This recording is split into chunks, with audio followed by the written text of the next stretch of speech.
From breaking viewership records to, well, breaking our hearts with its super emotional storytelling, The Last of Us has been absolutely killing it so far. And thankfully, it's not a one-season affair either, because HBO has already greenlit a season 2. Now, whether it comes out within a couple of years or not is another question. For now, the fact of the matter is that we are getting a full season 2, which, of course, will follow the plot of the second game. Here's where things get a bit interesting though.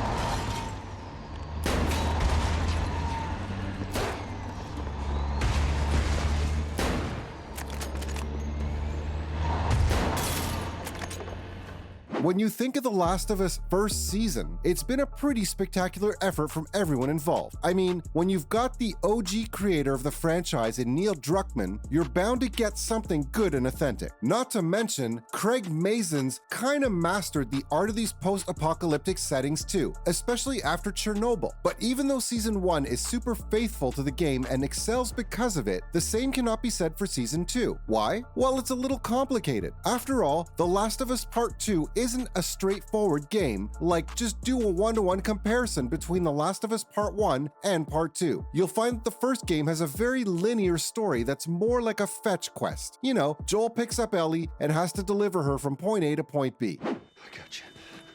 I got you.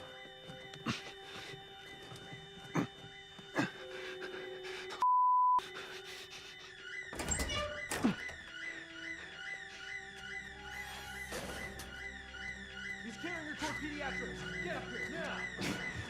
He's over here! And the rest of the story takes place as they traverse through the American wastelands. Sure, there are time jumps, but at least they're chronological, right? The point is that The Last of Us Part 1 story can be translated and adapted into TV quite easily. The sequel, however, is very complex in the way it structures its story. The Last of Us Part 2 follows a grown-up Ellie who's, let's just say, out for revenge. And this story is 100 times more brutal and emotionally gripping than Part 1. But here's the twist. She's not the only main character in the game. Instead, we get to play as Abby too, but at sort of a different point in time. And guess what? She's a member of the Fireflies. You are nothing but lucky. You have no idea. Don't get electricity in here. Where have you been? There are solar panels on the roof. Who are these people? How long y'all been here? Since yesterday. Yesterday. Yep.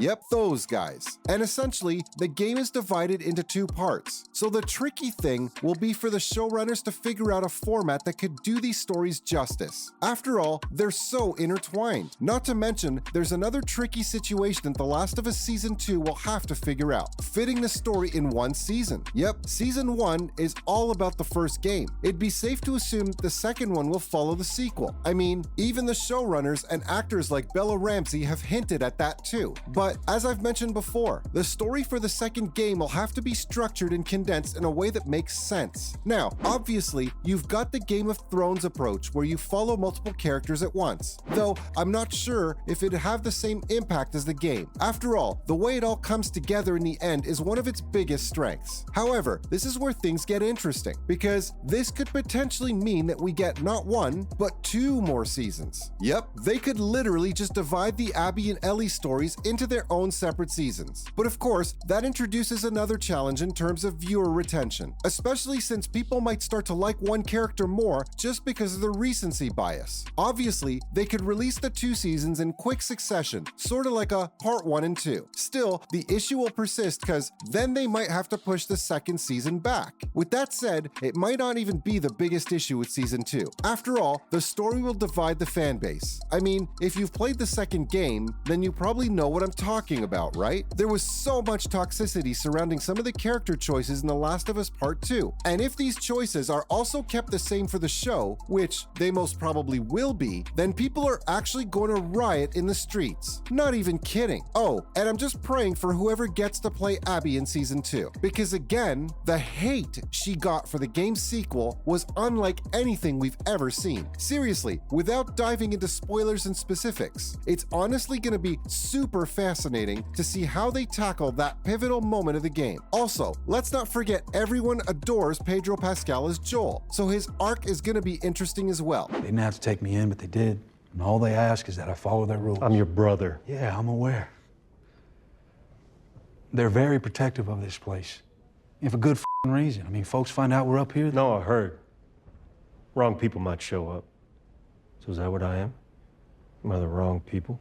Joel, I'm Those gonna... things are... Though thankfully, both Craig Mazin and Neil Druckmann are perfectly capable of adapting these stories. So maybe it'll all make sense when they actually start. As a matter of fact, they may have already started placing the dominoes for season 2, because season 1 has a lot of references from the future. For instance, Dina, who's Ellie's girlfriend in The Last of Us Part 2, may have already been revealed in the show. Yep, if you didn't notice, she first appeared briefly in episode 6. And while her identity hasn't been confirmed as of this video, she looks way too much like Dina to be anyone else. Not to mention, the showrunners have hired a relatively obscure actor in Paulina Hernandez Van Cleef, just so people don't catch on. Oh, and then there's this whole issue with Ellie's age too. You see, there's a time jump of around 5 years between The Last of Us Part 1 and Part 2. So Ellie goes from being 14 to 19. And guess how old Bella Ramsey is? Yes, she's 19 right now. So by the time they film season 2, she's gonna be in her 20s, fixing that whole age gap issue. Besides, I wouldn't be surprised if they already found an actor to play Abby as well, with maybe a cameo appearance at the end of season 1. Speaking of actors joining the show though, let's talk about the cast for season 2. Starting with Abby herself, cause apparently it's gonna be Shannon Barry. At least that's what the fans believe anyway. Why? Well, because not only has she hinted it on her Twitter, but she's also being followed by Neil Druckmann, Pedro Pascal, Bella Ramsey, and The Last of Us account. As for more confirmed roles, you've obviously got Pascal and Ramsey coming back. I mean, Ramsey has even said she wants to play the role forever. Plus, Mazin is fully on board with the idea as well, saying that he'd be thrilled to work with her on set for the rest of his life. Though, other than these two, no one's been confirmed yet, which of course leaves us with one final question. When is season 2 coming out? Now, as I've mentioned earlier, this one's a bit tricky to judge. After all, we know next to nothing about season 2. Well, other than the fact that it's going to be based on the second game. But again, the release date will heavily depend on whether they fit the entire story of The Last of Us Part 2 in one season. And honestly, that's going to be an almost impossible task, especially since there's so much character development and world building in Part 2. Now, whether they divide it into 2 parts or just turn it into 2 whole seasons, that's going to determine the release date as well. So you shouldn't expect anything before at least 2025. Though, if that sounds disappointing to you, then the good news is that the turnover for season 3 after that might be quicker, since it'd also be about Part 2. And that, folks, was everything you needed to know about The Last of Us Season 2.